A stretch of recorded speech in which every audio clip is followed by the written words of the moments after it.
ஏன்னா நான் இறந்த பிறகும் அந்த திராட்சை தோட்டத்தினுடைய சார் என்னுடைய எலும்பிலை பட வேண்டும். அந்த மது என்ன செய்யணும்?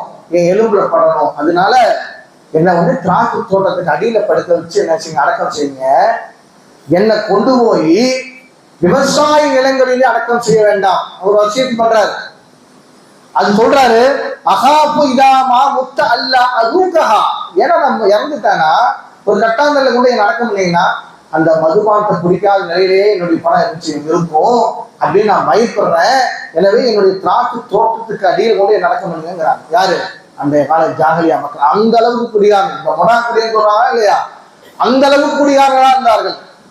இதையும் சொல்ல போனா இந்த மீஸ் இருக்கல, இந்த மீஸுக்கு என்ன பேரு கேட்டா ஷாரிப்னு அர்த்தம்.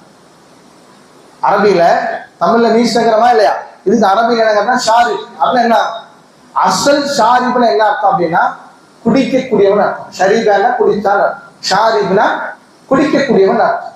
இந்த மீசக்கு ஏன் அந்த பேர் வந்துச்சு குடிக்கக்கூடியவன் அப்படின்னா, அன்றைய கால அரபுகள் தாங்கள் குடிகாரன் என்று எல்லோரும் அறிய வேண்டும் என்பதற்காக வேண்டி அந்த மீசை என்ன செய்வாங்களா, மீசையில முற்றளவு குடிப்பாங்க.